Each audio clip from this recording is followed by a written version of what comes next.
This is R.K. Shukla, ex-faculty for Alan Kota, as well as Akash Institute, Janakpuri, Delhi, and nowadays at NEET Binayak YouTube channel, as well as Prakhar Institute for NEET Gwalior. तो बच्चों, अभी हम बात कर रहे हैं NEET 2025 and 26 के लिए ऑनलाइन बायोलॉजी सीरीज की बात कर रहे हैं।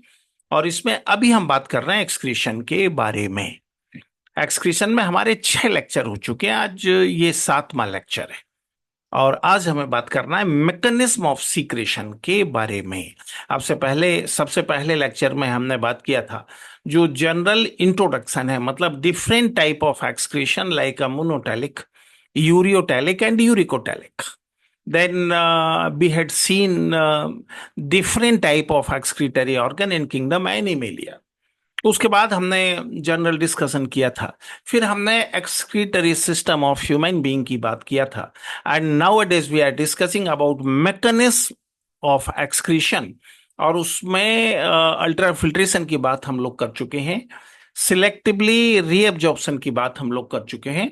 और आज हम थर्ड लेक्चर के बारे में बात कर रहे हैं। थर्ड लेक्चर हमारा कौन सा है, मतलब ये फिजियोलॉजी का मैकेनिज्म ऑफ यूरिन फॉर्मेशन का third lecture, otherwise excretory waste as well as elimination का ये 7th लेक्चर है।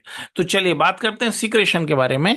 लेकिन सीक्रेशन के बारे में बात करने से पहले थोड़ा सा रिकैप हम लोग यहाँ करेंगे। जो हम पढ़कर आए थोड़ा सा उसको समझने का प्रयास करेंगे, और फिर हम आगे बढ़ेंगे, फिर हम सीक्रेशन के बारे में डिस्कस करेंगे। ठीक है, चलिए। तो थोड़ा सा रिकैप करें। सबसे पहले हमने पढ़ा था excretory system of human being, और उसमें हमने पढ़ा था one pair of kidney, right kidney थोड़ा सा स्मॉलर है और लोअर है। क्यों स्मॉलर है? बिकॉज इट कंटेन 0.8 मिलियन और 8 lakh nephron.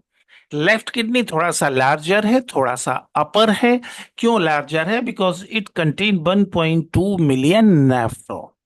Kidney is followed by ureter, and ureter is followed by urinary bladder, and urinary bladder is followed by urethra. ठीक है। फिर किडनी का स्ट्रक्चरल और फंक्शनल यूनिट क्या है? नेफ्रॉन। तो नेफ्रॉन के बारे में हमने बात किया था। It is consist of 5 content. First one is called as glomerulus, second one is called as Bowman capsule, and both of them are collectively called as Malpighian corpuscles। दोनों मिलाकर क्या कहलाते हैं? दोनों मिलाकर कहलाते हैं Malpighian corpuscles। फिर उसके बाद क्या रहेगा? PCT proximal convoluted tubule, then loop of Henle, then DCT और डिस्टल कॉन्वोल्यूटेड ट्यूब्यूल, और पीसीटी, एलएच और डीसीटी ये तीनों मिलकर क्या कहलाते हैं? All of them are collectively considered as secretory tubule. फिर देखो, पूरे सिक्रेटरी ट्यूब्यूल के चारों तरफ ब्लड कैपिलरी का नेटवर्क होता है। ये यहाँ जो रेड कलर से दिखाया हुआ है, this is called as peritubular capillary network. और ये क्या करता है? ये ब्लड और सिक्रेटरी ट्यूब्यूल ऑफ नेफ्रॉन के बीच में एक्सचेंज करता है। पीसीटी से यहां जाएगा, और ये पेरिटिब्यूलर कैपिलरी नेटवर्क से वापस पीसीटी में आएगा। ठीक है। अब यहां पर हम बात करें मैकेनिज्म ऑफ यूरिन फॉर्मेशन की, तो बच्चों यहां ठीक से देखने की जरूरत है। ये हमने ग्लोमेरुलस बनाया, ये बोमन कैप्सूल, ये पीसीटी, एलएच, डीसीटी, और उसके बाद में सीटी आ जाएगा, कलेक्टिंग ट्यूब्यूल। और ये जो हमने बनाया, this is diagrammatic representation for peritubular capillary network. ये सारा कुछ क्या है? ये पेरिटिब्यूलर कैपिलरी नेटवर्क है। इस बात को अच्छी तरह से याद रखना। अब देखो, सबसे पहले ग्लोमेरुलस के ब्लड का बहुत बड़ा कंटेंट फिल्टर होकर कहां आ जाएगा? बोमन कैप्सूल में आ जाएगा, and this is called as glomerular filtrate, and this mechanism is called as ultra filtration. ये मैकेनिज्म क्या कहलाता है? ये अल्ट्रा फिल्ट्रेशन कहलाता है। और फिल्टर होकर जो बोमन कैप्सूल में आता है, यहां आता है, this is called as glomerular filtrate. क्या कहलाता है? This is called as glomerular filtrate. इस बात को याद रखना। अब ये ग्लोमेरुलर फिल्ट्रेट जब पीसीटी, एलएच और डीसीटी में जाएगा तो इसमें जो बेनिफिशियल कंटेंट है, just like glucose, fructose, galactose, NaCl, amino acid, fatty acid, glycerol, all of them re-enter into blood, and entry of any content in blood is called as absorption. और ultra filtration के बाद absorption हो रहा है, that's why this is called as reabsorption. और select करके चीजों का एब्जॉर्प्शन एब्जॉर्प्शन हो रहा है, that's why this is called as selectively reabsorption. अभी यह जो ब्लड है, ये जो हमने ऑरेंज कलर से बनाया, this is blood capillary, peritubular capillary network. यहां पर बहुत सारा वेस्ट, थोड़ा बहुत वेस्ट मटेरियल अभी बाकी है, जस्ट लाइक H+NH3। तो वो वापस कहाँ पहुंच जाएंगे? नेफ्रॉन में पहुंच जाएंगे। And exit from blood is called as secretion. तो यूरिन फॉर्मेशन के दौरान कितनी एक्टिविटी होती है? कुल मिलाकर 3 टाइप का एक्टिविटी होता है। पहला ultra filtration, then selectively reabsorption, and सबसे बाद में क्या होता है? सीक्रेशन होता है। ये 3 टाइप का एक्टिविटी कुल मिलाकर यूरिन फॉर्मेशन के दौरान होता है।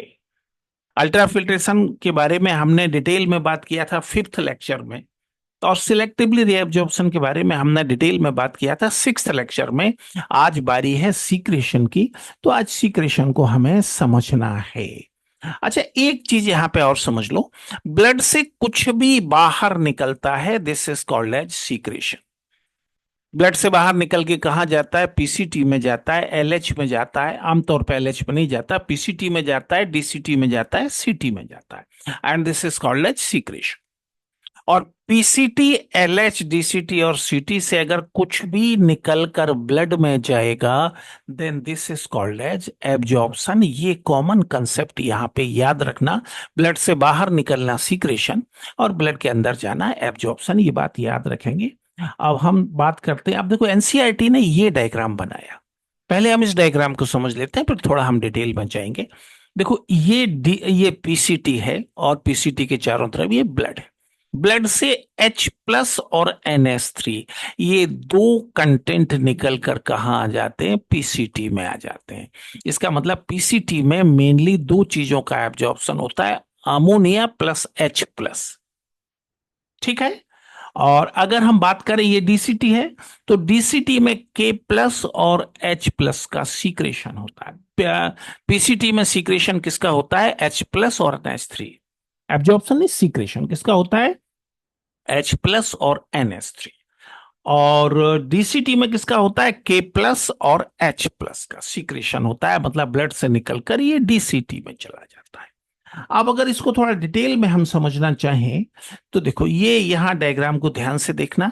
ये H+ अमोनिया और पोटेशियम का भी होता है। कहां कहां होता है? ये पीसीटी में जाता है, डीसीटी में जाता है, और सीटी में केवल H+ और K+ पोटेशियम जाता है। अगर आप बात करते हो किसकी? सीटी की। सीटी में नॉर्मली कलेक्टिंग ट्यूब्यूल में अमोनिया का सीक्रेशन नहीं होता। यहां बीच में हमने ब्लड कैपिलरी लिया है, और ब्लड कैपिलरी ये हमने लिया है नेफ्रॉन। तो यहां ब्लड कैपिलरी से निकलकर कहां जा रहा है? नेफ्रॉन में जा रहा है। That's why this is called as secretion. ठीक है ना? तो आसान सा टॉपिक है। अब फिर एक यहां पर एक हमने फॉर्मूला बनाया, साफ HAP। H for hydrogen, A for ammonia, और P फॉर पोटेशियम। तीनों का सीक्रेशन कहाँ होता है? पीसीटी और डीसीटी में। मतलब पीसीटी और डीसीटी में ये ब्लड से निकलकर कहाँ चले जाते हैं? ये पीसीटी और डीसीटी में। जबकि सीटी में केवल हाइड्रोजन और पोटेशियम का होता है। ठीक है। अगर यहां थोड़ा कंक्लूड हम करना चाहें, किसको? एब्जॉर्प्शन को और सीक्रेशन को, तो पीसीटी में एब्जॉर्प्शन किस किस का होता है? K+ का होता है, न्यूट्रिएंट का होता है, Na का होता है, H2O का होता है, और HCO3- का। और अगर पीसीटी में सीक्रेशन की बात करें, तो हाइड्रोजन, अमोनिया और पोटेशियम का होता है। ठीक है। अदर में हम जाएं तो 100% वाटर और 70 to 80%, 100% nutrient, sorry, 100% nutrient and 70 to 80% water and electrolyte का एब्जॉर्प्शन पीसीटी में हो जाता है। अगर हम डीएलएलएच की बात करें तो इसमें केवल एब्जॉर्प्शन होता है, किसका होता है, वाटर का। एएलएलएच की बात करेंगे तो यह NaCl इलेक्ट्रोलाइट का एक्टिवली और पैसिवली सिलेक्टिवली रीएब्जॉर्प्शन होता है। अगर डीसीटी की बात करेंगे तो इसमें NaCl H2O और HCO3 इनका क्या होता है, इनका सिलेक्टिवली रीएब्जॉर्प्शन होता है और हाइड्रोजन, अमोनिया और पोटेशियम का सीक्रेशन होता है। अगर सीटी का बात करेंगे तो मेनली एब्जॉर्प्शन किसका होता है, वाटर का, और सीक्रेशन हाइड्रोजन और पोटेशियम का। ठीक है ना। उसके अलावा release of urea towards interstitial fluid भी होता है। ये यूरिया कहाँ पहुंचा था, ये पहले पहुंचा था एएलएलएच में और वहां से ये आगे बढ़ जाता है। ठीक है ना। तो कुल मिलाकर इतनी सी बातें हमें यहां डिस्कस करनी थी सीक्रेशन। सीक्रेशन में कुल मिलाकर इतनी सी बातें हमें डिस्कस करनी थी, जिसको हमने डिस्कस कर लिया है, जिसको हमने समझ लिया है।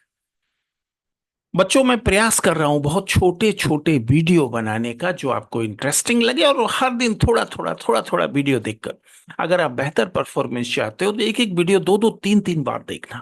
उसके बाद उसके डायग्राम बना लेना, और हर चैप्टर के बाद हम टेस्ट करेंगे तो आपका असेसमेंट हो जाएगा।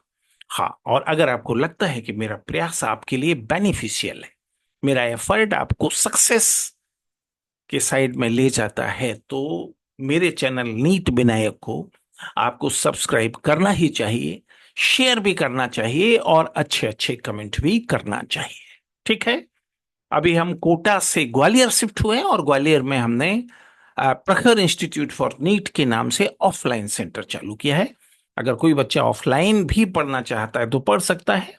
हॉस्टल हॉस्टल की फैसिलिटी हमारे यहाँ अवेलेबल है। Okay, all the best.